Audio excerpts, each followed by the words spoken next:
જય હિન્દ મિત્રો, આજના આ વિડીયોમાં આપણે વાત કરીશું કે 7 વર્ષના બાળકોના આધાર કાર્ડ બંધ. આ અંગે યુઆઈડીએઆઈનું એક એલર્ટ છે તે જાહેર કરવામાં આવેલું છે.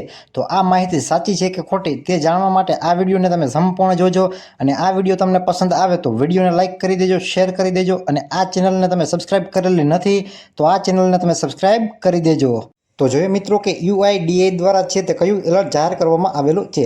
તો 7 વર્ષથી નીચેના બાળકો હોય તેના આધાર કાર્ડ હવે બંધ કરી દેવામાં આવેલા છે. તો તેના વિશે આપણે સંપૂર્ણ માહિતી મેળવીએ. તો યુઆઈડીએઆઈએ 5 વર્ષથી નાની ઉંમરે જે પણ બાળકોના આધાર કાર્ડ બનાવ્યા હતા તેને લઈ અને એક મહત્વની છે તે માહિતી આપેલી છે. એટલે કે જે નાના બાળકો હોય 5 વર્ષથી નાના તેના આધાર કાર્ડ ઇસ્યુ કરવામાં આવેલા હતા તેને લઈ લેટેસ્ટ માહિતી અનુસાર બાળકોનું આધાર કાર્ડ 5 વર્ષની ઉંમર પહેલાં બનાવવામાં આવ્યું હોય તો તેને 7 વર્ષની ઉંમર પહેલાં છે તે બાયોમેટ્રિક વિગતો એટલે કે ફિંગરપ્રિન્ટ અને આઈરિસ તેમજ ચહેરો એટલે કે ફોટો છે તે અપડેટ કરાવવાનો રહેશે.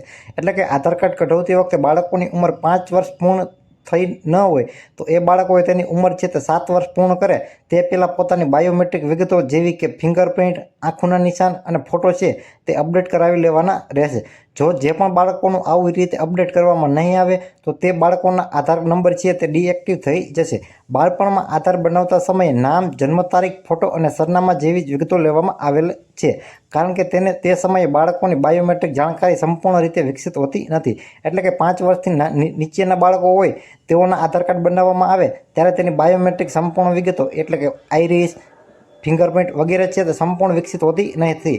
તેથી તેઓને છે તે નામ, જન્મ તારીખ અને ફોટા અને સરનામાના આધારે છે તે આધાર કાર્ડ ઇસ્યુ કરવામાં આવતા હોય છે, જેને આપણે બાળ આધાર કાર્ડ તરીકે ઓળખીએ છીએ. તો જે પણ બાળકોની ઉંમર 7 વર્ષ પૂર્ણ થઈ નથી તો એ લોકોએ છે તે 7 વર્ષ ઉંમર પૂર્ણ કરે તે પહેલાં પોતાની બાયોમેટ્રિક વિગતો છે તે અપડેટ કરાવવાની રહેશે. જે પણ બાળકોના આવી રીતે અપડેટ કરાવવામાં નહીં આવે તો તેનું આધાર કાર્ડ છે તે યુઆઈડીએઆઈ દ્વારા છે તે ડીએક્ટિવ કરી દેવામાં આવશે અને તે ક્યાંય તમે તેનો ઉપયોગ કરી શકશો નહીં.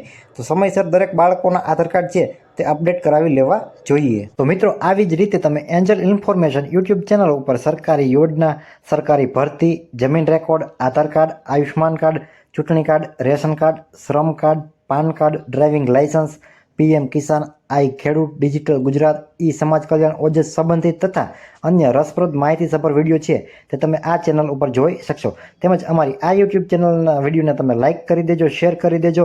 અને આ યુટ્યુબ ચેનલને તમે સબસ્ક્રાઇબ નથી કરેલી તો અત્યારે આ યુટ્યુબ ચેનલને તમે સબસ્ક્રાઇબ કરી લેજો. તો મળીએ મિત્રો એક નવા વિડીયોમાં નવા ટોપિક સાથે. ત્યાં સુધી જય હિન્દ.